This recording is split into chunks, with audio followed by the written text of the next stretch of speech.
Mrs Indira Gandhi हमारे prime minister थे, उनकी सिग्नेचर फोर्ज किया था। उसके पहले मुंह से बात निकली, you are a dangerous person. Prime minister को एडवाइस कर दिया है जो कहीं भी ऑटोग्राफ नहीं देंगे। फर्स्ट टाइम मैं प्राइम मिनिस्टर को देख, मैं दो तरह की दस्तखत करती हूँ हिंदी में, एक इंदिरा नेहरू गांधी, एक इंदिरा गांधी। जो दस्तखत ओरिजिनल चिट्ठी में है ये प्रोसेस ऑफ फोर्जरी है। फोर्जरी दोस्तों, क्या आपको पता है असली और नकली डॉक्यूमेंट को कैसे आइडेंटिफाई करें? कैसे फोर्जरी के केस से a person can make a fool even the smartest people.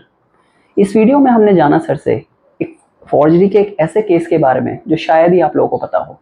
हमने सर से जाना कि कैसे प्राइम मिनिस्टर ऑफ इंडिया जो कि मिसेस गांधी थी, उनके सिग्नेचर के साथ फोर्जरी हुई। हमने सर से बात करी इस केस में सर की क्या भूमिका रही, कैसे सर ने एविडेंस कोर्ट में पेश करे, क्या विटनेस इस केस में सामने निकल के आया। केस के चलते हमने जाना कि एक पीएमओ ऑफिस के एक पॉलिसी में काफी मैसेज चेंज आया है। उसके बाद से किसी भी पीएम ने ऑटोग्राफ देने बंद। इस केस के चलते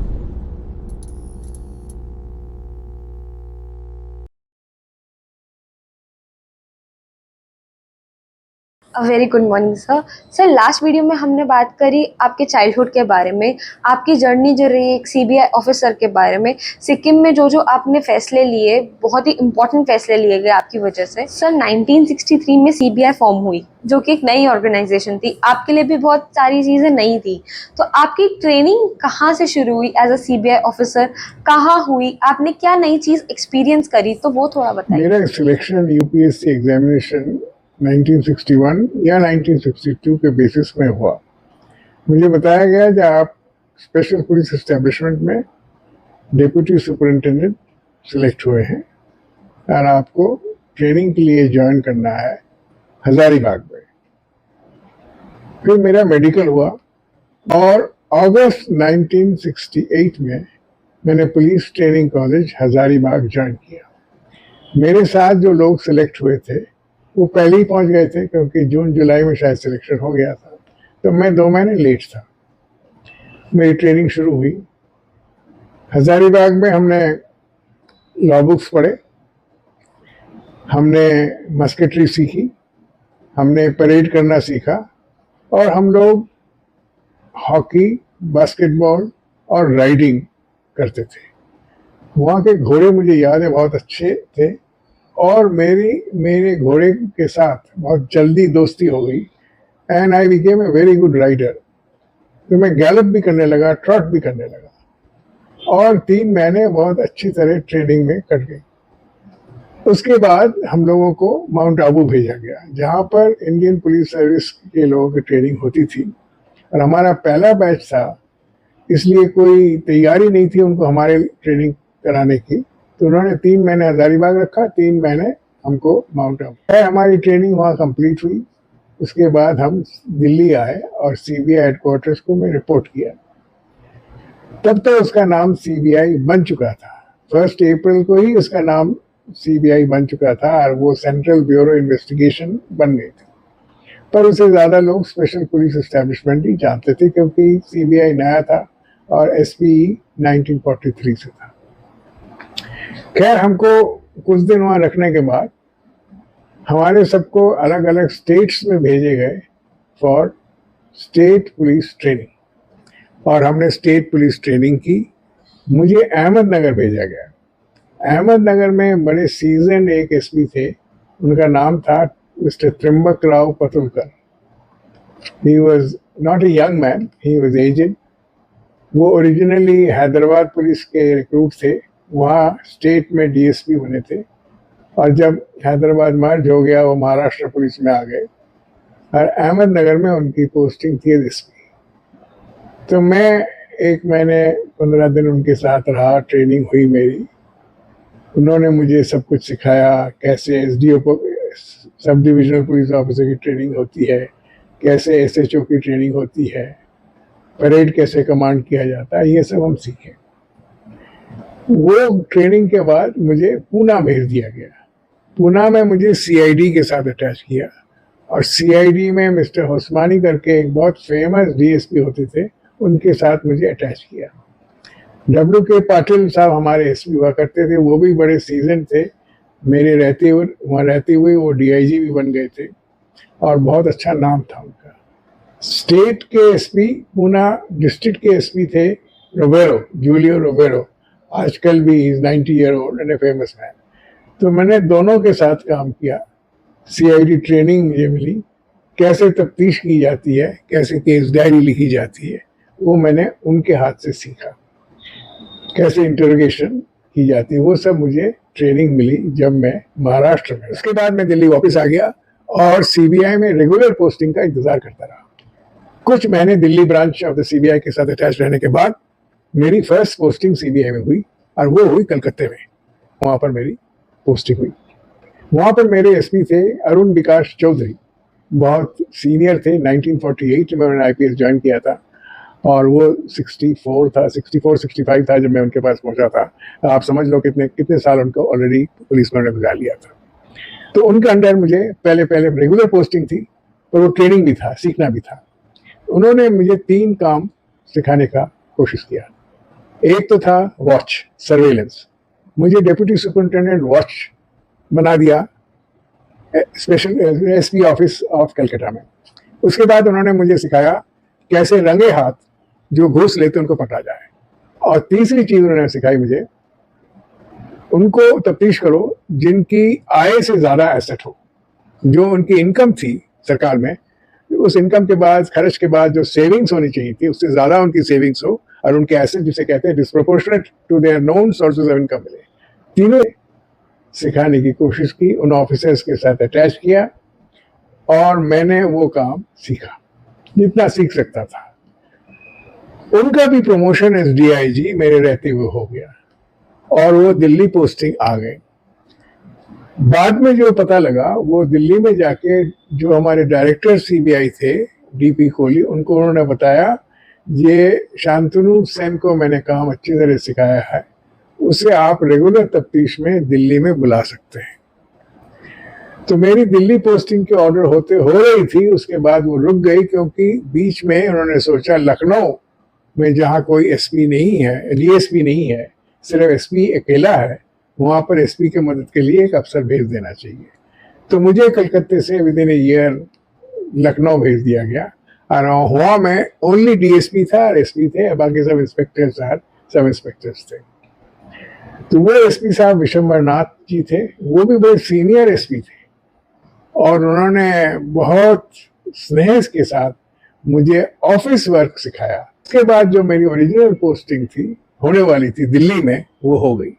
और दिल्ली में जो इन्वेस्टिगेटिंग यूनिट हुआ करते थे, जिसमें एसपी खुद इन्वेस्टिगेशन देखता था, वही chief investigating officer of her case का होता था और हम लोग उसे असिस्ट करते थे। उस ब्रांच का नाम था फ्रॉड स्क्वाड 1। ऐसे 10-12 ब्रांचेस ऐसे थे जिसमें एसपी इन्वेस्टिगेटिंग ऑफिसर हुआ करता था और हम जो उसके जूनियर थे, सबऑर्डिनेट्स थे, उनको सपोर्ट करते थे। तो मुझे फ्रॉड स्क्वाड 1 में पोस्टिंग हो गई। उस टाइम वहां पर सबसे नामी केस चल रहा था against Birla textile mills. 7 textile mills थे, वो 7 टेक्सटाइल मिल्स के केसेस फ्रॉड स्क्वाड 1 के सारे ऑफिसर्स जुड़े हुए थे। मेरे साथ 3 और डीएसपी थे, उनमें से 2 पूरे बिरला केस में थे और मुझे भी लगा लिया गया। मुझे 3 बिरला मिल्स मिले, TIT Bhiwani, Delhi cloth mills Delhi और न्यू स्वदेशी टेक्सटाइल मिल अहमदाबाद। तीनों केसेस की तफ्तीश मैंने शुरू की और वो तफ्तीश ज्यादा दिन नहीं चली क्योंकि जो Birla group of textile mills था, उन्होंने कहा जी ये तफ्तीश ही गलत है, ये तफ्तीश हो नहीं सकती, हमारे खिलाफ जो चार्जेस बने वो गलत हैं और जो हमारे सर्चेस हुए हैं वो गलत है। तो चार्जेस के बारे में तो सुप्रीम कोर्ट ने कुछ नहीं कहा, जो तफ्तीश हो सकती है, पर आपने जो सीबीआई को कहा, आपने जो सर्चेस किए हैं, वो एक सेक्शन आप लगाया है जो उसका नाम है 165 क्रिमिनल प्रोसीजर कोड, वो सेक्शन आपने गलत लगाया। छोटी सी गलती, चीफ इन्वेस्टिगेटिंग ऑफिसर जो एसपी ऑफ द ब्रांच थे, छोटी सी गलती उन्होंने कर दी थी। उनको सर्च वारंट में लिखना चाहिए था आई बिलीव ये क्राइम इन्होंने किया है, और फिर सर्च वारंट उनका वैलिड होता और वो सर्च कर सकते थे। उन्होंने बिलीव की जगह सस्पेक्ट लिख दिया, आई सस्पेक्ट। इतनी छोटी सी इतनी भूल उसको सुप्रीम कोर्ट के जस्टिस HR खन्ना ने बहुत गंभीर पाया। उन्होंने कहा जब आप सस्पेक्ट करते हैं और बिलीव नहीं करते हैं तो आप सर्च नहीं कर सकते हैं। तो सारे डॉक्यूमेंट्स जो हमने सर्च पे हमारे पास मिले थे सब वापस करने पड़े, सारे DSPs वापस करते हैं। उसकी कहानी बाद में आता हूँ, कैसे हमने फिर भी सर्च किया, डॉक्यूमेंट्स लिए और इन्वेस्टिगेशन की, वो बाद की कहानी है, क्योंकि 1975 में हुई। हम लड़ते रहे इसके खिलाफ, रिव्यू कराते रहे और हमें सक्सेस 1975 में मिला, वो मैं बाद में बोलूंगा।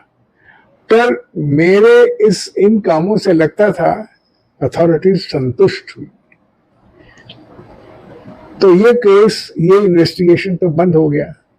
उसके बाद ब्रांच में और केसेस आने। सर, जैसा कि आपने अपनी बुक CBI इनसाइडर स्पीक और करप्शन CBI एंड I में एक केस के बारे में बताया है, PM फॉर्जरी केस, क्या आप हमारे ऑडियंस को विस्तार पूर्वक इस केस के बारे में बताएंगे कि कैसे आपको ये केस मिला, कैसे आपने इन्वेस्टिगेशन करी और क्या एविडेंस आपने कोर्ट में पेश किया? इंटरेस्टिंग कहानी है मेरे लिए। मेरा तो फर्स्ट केस था जो मैं अकेला कर रहा था और मुझे ही सब कुछ करना था। SP को मदद करना था पूरी तरह। SP ने FIR तो SP की थी, चीफ इन्वेस्टिगेटिंग ऑफिसर थे, पर मैं काम कर रहा था उनके बिहाफ पे।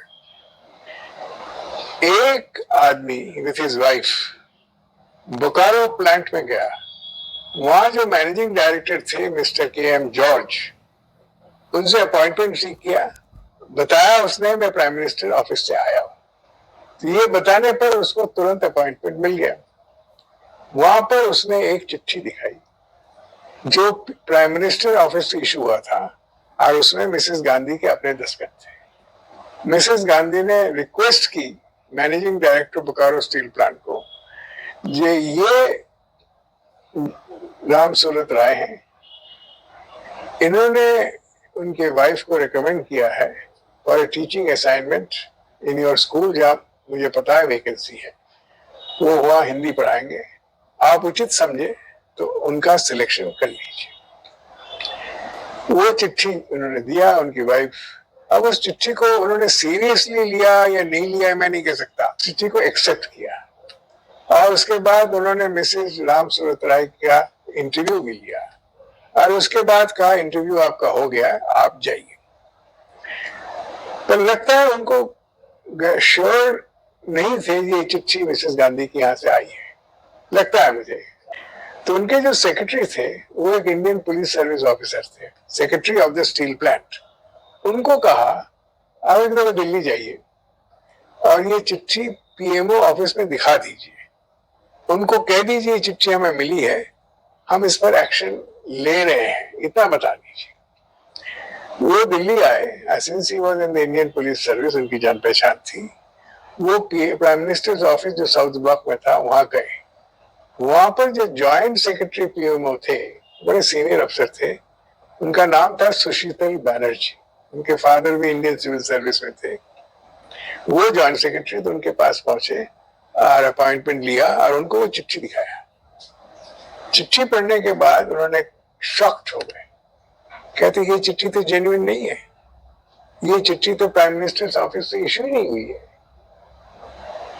तो उन्होंने फौरन जाके ये बात मैनेजिंग डायरेक्टर बोकारो को कहा और मिस्टर सुशीतल बैनर्जी चुप नहीं रहे, उन्होंने चिट्ठी को लिख दिया, रख लिया और चिट्ठी को इमीडिएटली हमारे जो डायरेक्टर CBI थे, उनका नाम FV अरुल था, वो इंपीरियल पुलिस के अफसर थे, उनको भेजा और कहा इसकी फौरन तफ्तीश होनी चाहिए, ये चिट्ठी कैसे बनी, किसने बनाया, कौन ले गया, सारी चीज हमें जल्दी जानना चाहिए। तो वो चिट्ठी डायरेक्टर साहब ने थ्रू DIG, फ्रॉड स्क्वाड 1 के SP जो थे NR सवर्णा, नाम याद है, वो भी तमिलनाडु पुलिस से आए थे और FV अरुल भी तमिलनाडु पुलिस से CBI में आए थे, दोनों को जानते थे। शायद डायरेक्टर का आदेश था उनको भेजो, वो तफ्तीश करेंगे। NR सवर्णा को चिट्ठी भेज दी। NR सवर्णा वो चिट्ठी पाते ही उन्हें उसको देखा और फिर उन्होंने मुझे बुलाया, कहता है मिस्टर सेन ये तफ्तीश आप करेंगे, इस आदमी को पकड़ना है। और उन्होंने तुरंत हिंगोरानी जी को बताया, जो हमारे डीआईजी थे, पीवी हिंगोरानी, कि मैंने ये केस शांतनु सेन को दे दिया, केस की तफ्तीश तुम ही करोगे। तो मेरे पास क्या आया, वो चिट्ठी और उसके ऊपर एफआईआर जो बनी वो मेरे सामने आया। तो इतना मुझे पता लग गया साहब, ये क्राइम बोकारो में हुआ है। तो मैंने कहा सर, तो मैं सीन ऑफ क्राइम में फौरन जा रहा हूं। ठीक है। मैं और एक सिपाही दोनों मिलके नेक्स्ट डे बोकारो पहुंच गए। बोकारो पहुंचने के बाद कैसे ये सीन हुआ, कैसे वो आया, क्या क्या, उस टाइम कोई सीसीटीवी कैमरास भी नहीं थे, उसकी तस्वीरें भी नहीं थी। उसका आने के बारे में सारी चीज उन्होंने बताई और उन्होंने ये भी बताया कि ये चिट्ठी थी, उसके बाद वो एड्रेस अपना छोड़ गया है क्योंकि इंटरव्यू तो हो गया है। तो मैंने सोचा क्या करना चाहिए मुझे, क्या मैं सीधे उस एड्रेस में पहुंच जाऊं और उसे वहां पकड़ लूं, या मैं उसकी इंतजार यहां करूं। From the evidence point of view मुझे लगा अगर उसे सीन ऑफ क्राइम में बुला लूं और वो खुद आ जाए तो एविडेंस पॉइंट कोर्ट के सामने वो बहुत बड़ा प्रूफ होगा कि वही क्रिमिनल है, मैं ठीक आदमी को पकड़ा है।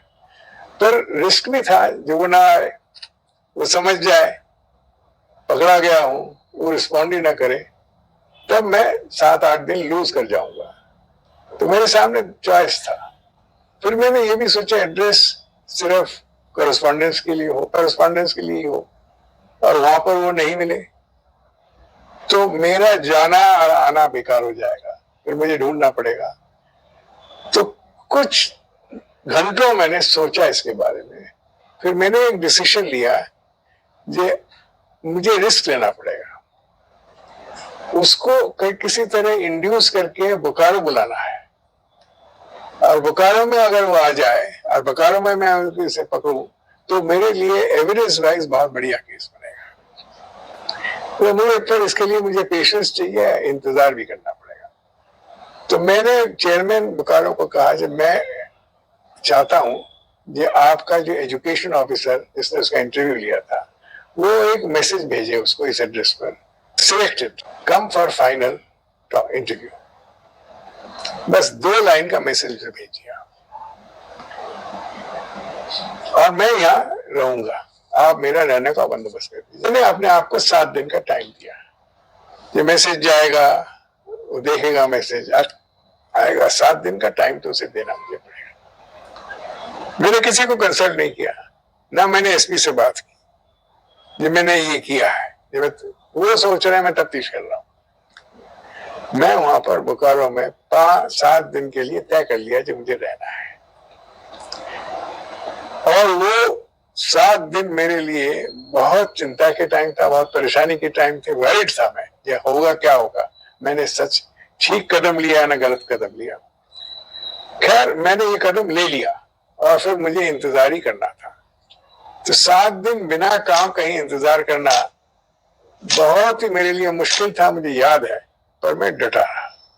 7 दिन निकल गए, वो नहीं आया।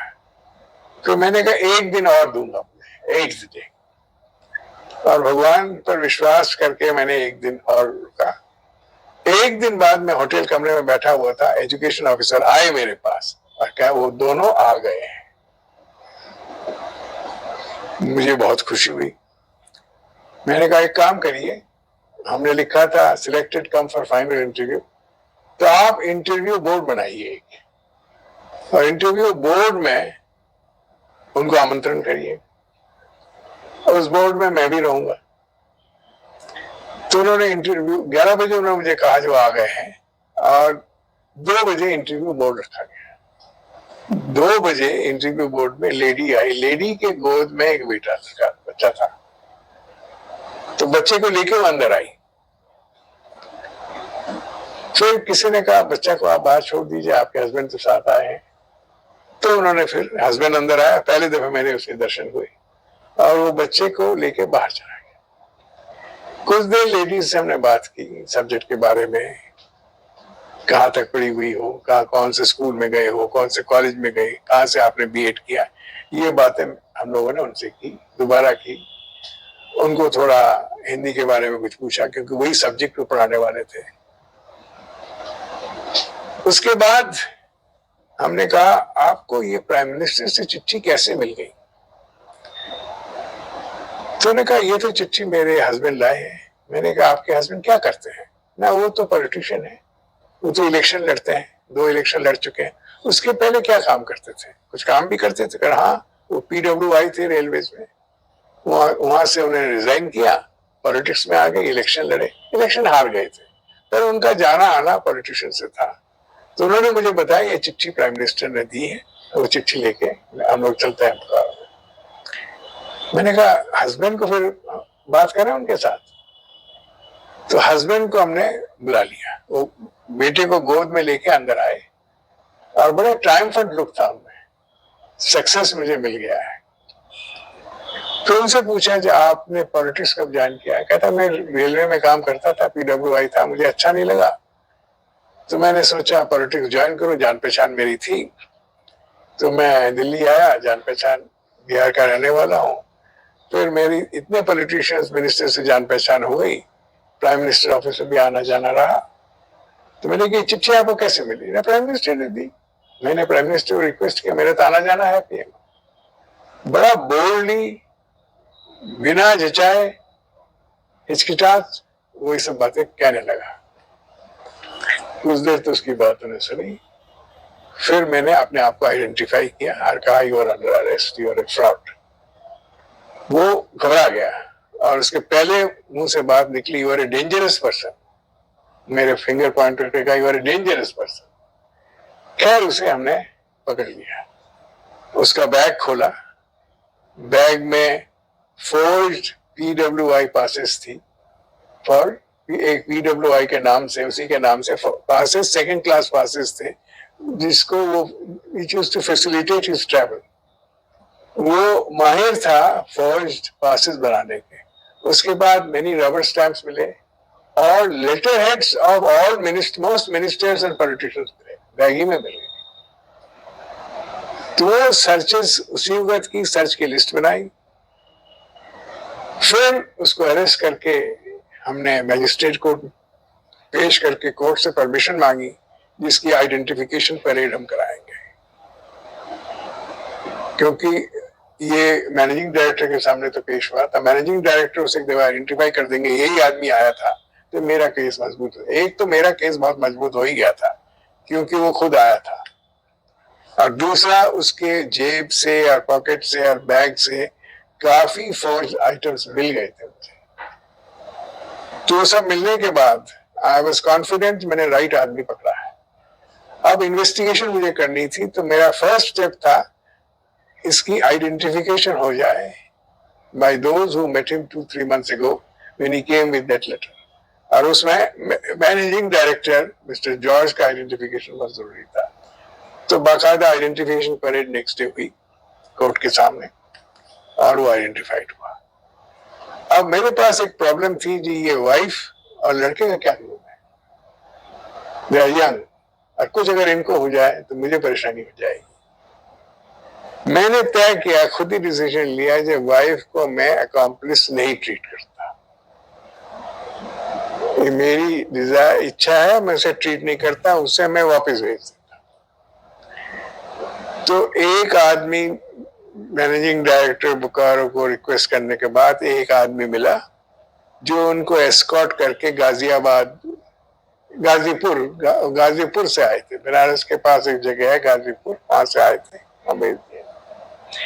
मैंने आइडेंटिफिकेशन कराने के बाद और सारे उसके पास जो फोर्जरी के कागज थे जो प्रूव करता था वो मास्टर फोर्जर है, वो सब लेने के बाद मेरा 2 दिन में ये तफ्तीश खत्म हुआ।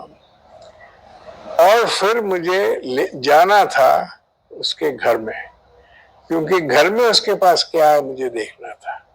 वो बनारस के पास गाजीपुर जगह है, वहां पर वो रहता था। तो 2 दिन बाद रात को बोकारो स्टील प्लांट की गाड़ी के साथ हम लोग निकल पड़े। बरसात का टाइम था, बहुत बारिश हो रही थी, मुझे याद है। ग्रैंड ट्रंक रूट भरा हुआ था विद ट्रैफिक, एक जगह तो आया जब गाड़ी न आगे जा सकती न पीछे जा सकती है, तो ड्राइवर फील्ड में उतर गया और फील्ड से लेता हुआ, बड़ी पावरफुल गाड़ी थी, फील्ड से लेता हुआ मुझे रात भर चला के नेक्स्ट डे बनारस पहुंचा दिया। मुझे डर था अगर वाइफ को सब पता है तो उसके जो भी प्रूफ ऑफ फर्दर फोर्जरी वो हटा देगी, पर वाइफ को सच्ची कुछ पता नहीं था। उसकी तलाशी की, वहां पर ढेर सारा ऐसा माल मिला जो प्रूव करता था that he was a master Forger. तो 2 केसेस बने उसके खिलाफ, एक तो बोकारो में जहां पर उसने फोर्जरी की थी, और एक गाजीपुर यूपी में जहां पर फोर्ज आइटम्स मिले। तो एक लखनऊ सीबीआई स्पेशल कोर्ट में चला, एक पटना सीबीआई स्पेशल कोर्ट में चला। दोनों केस में उसकी कन्विक्शन हुई और उसको सजा मिली, और प्राइम मिनिस्टर का सिग्नेचर की फोर्जरी केस प्रूव हो गई। इसमें एक इंटरेस्टिंग बात है जो कहना बहुत जरूरी है। जब हमारी तफ्तीश खत्म हो गई, मेरी तफ्तीश खत्म हो गई, तो सीबीआई का कायदा है कि आप एक रिपोर्ट देते हैं, उसका नाम है फाइनल रिपोर्ट पार्ट 1। वो इन्वेस्टिगेटिंग ऑफिसर लिखता है। मैं इन्वेस्टिगेटिंग ऑफिसर था। सीबीआई का तरीका है, ये जाता है सीबीआई का प्रोसिक्यूटर के पास। हमारे सीनियर पब्लिक प्रोसिक्यूटर मिस्टर कृपाल सिंह थे, एक सरदार जी थे, सीजन थे। तो उन्होंने सारा केस देखकर मुझे भावा तो दी, ये सबसे बढ़िया काम आपने किया है जो उसको सीन ऑफ क्राइम में आपने पकड़ा, उसे बुला दिया। पर एक कमी रह गई है, प्राइम मिनिस्टर की सिग्नेचर फोर्ज्ड है। ये एक्सपर्ट का ओपिनियन तो नहीं लिया आपने। मैंने कहा एक्सपर्ट ओपिनियन लेने के लिए तो प्राइम मिनिस्टर के सिग्नेचर चाहिए। प्राइम मिनिस्टर के सिग्नेचर लेके फोर्ज सिग्नेचर के साथ एक्सपर्ट को भेजेंगे तो ही ओपिनियन दे पाएगा। मैंने सुशीतल बनर्जी को दिखा दिया, जो प्राइम मिनिस्टर के जॉइंट सेक्रेटरी थे। उन्होंने कहा ये सिग्नेचर फोर्ज्ड है। वो काफी नहीं, वो है काफी, पर एक एक्सपर्ट ओपिनियन होने से मेरा केस और टाइट हो जाता है। तो इसका मतलब मुझे प्राइम मिनिस्टर के सिग्नेचर लेने पड़ेंगे, और वो सिग्नेचर देके मुझे एक्सपर्ट के साथ भेजना पड़ेगा फोर्ज लेटर के साथ, और फिर वो एक्सपर्ट ओपिनियन देगा। और ये तो आपका काम है। प्राइम मिनिस्टर का जो ऑफिस था वहां तो मैं 1-2 दफे गया था, क्योंकि सुशीतल बनर्जी जो कंप्लेनेंट थे उनसे मिला था, उनका स्टेटमेंट लिया था, और मुझे पता था जब प्राइम मिनिस्टर के जो प्राइवेट सेक्रेटरी है उनका नाम सेशन है, और वो उनका नंबर भी मेरे पास था। तो ये बात 67 की है। मैंने मिस्टर सेशन को फोन लगाया, ordinary phone, not private call जिसे रैक्स कहते हैं, कंट्रोल एक्सचेंज से नहीं, सीधा टेलीफोन डिपार्टमेंट के फोन से उनको फोन लगाया, और मेरा नाम बताया। वो मुझे जानते थे क्योंकि मैं जाता था पीएम। मैंने कहा मुझे प्राइम मिनिस्टर से मिलना है, उनके दस्तखत लेने हैं इस केस में। उनका जवाब था कब आओगे? मैंने कहा कल आ जाओ 9 बजे। तो मैंने एसपी को कहा, उन्होंने कल 9 बजे मुझे बुलाया प्राइम मिनिस्टर के दस्तखत लेने के लिए। एसपी मेरे तरफ देखने लग गए, फिर ठीक है तुम जानो, करो अपना काम। 9 बजे ऑफिशियल कार भी नहीं आती। मेरे पास अपना लैम्ब्रेटर स्कूटर था, स्कूटर पर चढ़ के सुबह 8:30 घर से निकला 1967 में, और साउथ ब्लॉक पहुंचा। मेरे पास सीबीआई का आइडेंटिटी कार्ड था, वो मैंने दिखाया, और सीधा मुझे सेशन के पास ले गए। First time we were meeting, पहले मुलाकात नहीं हुई थी।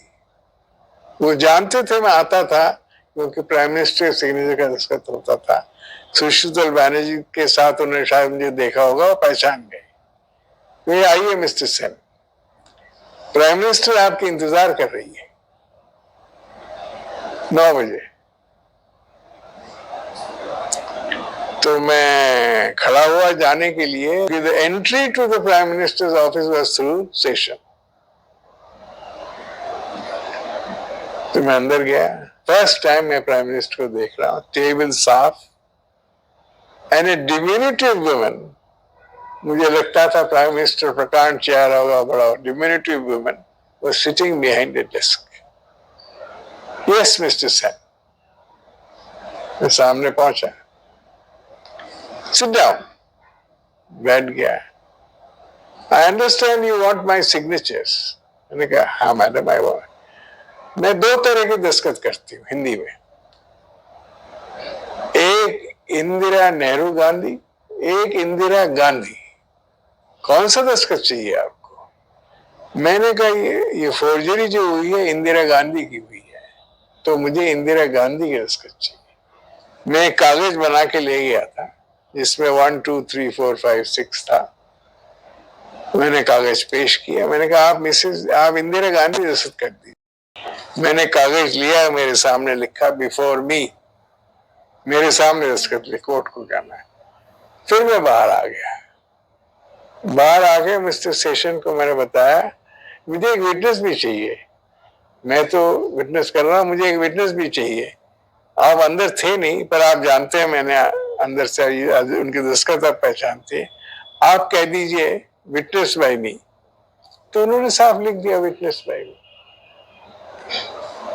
वो signature along with the forged letter मैंने हमारे एसके गुप्ता, तो डॉक्टर एसके गुप्ता जो chief hand writing expert CBI के, तो उनके पास भेज दिया। विद इन 15 डेज ओपिनियन आ गई। ये जो दस्तखत ओरिजिनल चिट्ठी में है ये प्रोसेस ऑफ फोर्जरी है, ये जेन्युइन सिग्नेचर से नहीं मिलते। एविडेंस कम, मैंने दोबारा रिपोर्ट भेजी कृपाल सिंह जी को, सीनियर पब्लिक प्रोसिक्यूटर को, मैंने कहा अब मेरा एविडेंस कंप्लीट है।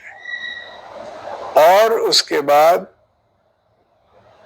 कोर्ट में पेश हुआ मैं, सुशीतल बनर्जी भी आए और गवाह भी आए, सबके जब जो गवाह हो रही थी मैं रहा। कौन से कोर्ट में? पटना वाले कोर्ट में। लखनऊ वाले कोर्ट में मुझे एक दफे जाना नहीं पड़ा क्योंकि वो तो सारे फौज आइटम्स थे। मेरा जो गवाह जिसके सामने प्रोड्यूस हुआ था उसने कह दिया, मैं एज इन्वेस्टिगेटिंग ऑफिसर जाके कहा जी ये मेरे सामने लिए गए। दोनों केस में उसकी सजा हो गई, 1.5 साल की, 2 साल की। और ये केस मुझे काफी बहावा मिला जब प्राइम मिनिस्टर सिग्नेचर की आपने फौजरी। फिर वो जो प्राइम मिनिस्टर के सिग्नेचर्स गिरे हुए कागज इन्वेस्टिगेशन एंड ट्रायल के बाद सीबीआई को वापस कर दिए गए और आज भी सीबीआई म्यूजियम में रखा हुआ है। Only case of an investigating officer having obtained the signatures of the Prime Minister of India. Sir, जो राम सूरत राय हैं, जो मेन कैरेक्टर है इस केस का, जब वो आपसे मिले, आपने जब उनको अपनी आइडेंटिटी बताई तो उन्होंने ये बोला कि you are very dangerous person. क्या इसके अलावा उन्होंने कुछ बोला? उस टाइम उसने कुछ नहीं कहा, सिर्फ डेंजरस। पर मैंने आगे स्टेप्स लिए, मैंने उसे आइडेंटिफाई कराया मिस्टर जॉर्ज से। आइडेंटिफिकेशन परेड लीगल एक्शन होता है, जब वहाँ आइडेंटिफाइड हो गया तब उसे बहुत गुस्सा आया और उसने कहा I will murder you. Sir, जैसा कि हमने मिस इंदिरा गांधी के बारे में पढ़ा है, एज अ प्राइम मिनिस्टर उनका जो एटीट्यूड था वो बहुत बोल्ड था, उनकी पर्सनालिटी बहुत बोल्ड थी। तो क्या इस इन्वेस्टिगेशन में उन्होंने आपसे कुछ कहा? क्या उन्होंने कोई सजेशन दिया आपको? मिसेस गांधी ने तो कुछ नहीं कहा सिग्नेचर देने के बाद, जो भी उनको कहना था पहले कह दिया था। बाद में जब मैं सुशीतल बनर्जी साहब से मिला जो उनके जॉइंट सेक्रेटरी पीएमओ थे, उन्होंने कहा अब से हमने प्राइम मिनिस्टर को एडवाइस कर दिया है जो कहीं भी ऑटोग्राफ नहीं देंगे। दूसरी बात हमने कर दिया है कि अब प्राइम मिनिस्टर की फाइल यहाँ से नहीं जाएगी। प्राइम मिनिस्टर अपने ऑर्डर्स देंगे फाइल पर, वो फाइल के ऑर्डर्स हमारे ऑफिसर्स कन्वे करेंगे। सर 1967 में कोई पीएमओ का रिकमेंडेशन लेकर कहीं पहुंच गया, क्या आज भी ये पॉसिबल है 2024 में? जो 1967 में हुआ वो 2024 में तो नहीं हो सकता है। जैसे आज लोग मून में जाते हैं, पर 1967 में मून में शायद नहीं जा पा सकते थे इंडिया से। अब आज तो मेल करते या फोन से बात होती। 67 में बोकारो में कोई चिट्ठी लेके गया। मुझे हाइंडसाइट में लगता है कि के.एम. जॉर्ज साहब ने चिट्ठी को पूरा विश्वास नहीं किया था, पर अविश्वास भी नहीं किया था। उन्होंने चिट्ठी की कंफर्मेशन सीख की, क्योंकि उन्होंने कंफर्मेशन सीख की, तफ्तीश हुई और पकड़ा गया। अगर उनको डाउट ही नहीं होता तो वो जो नौकरी दे देते। तो डाउट तो उनके मन में था, तब भी नहीं हो सकता था, आज भी नहीं हो सकता है। हाँ, आज फौरन पकड़ा जाए, उस टाइम लगा।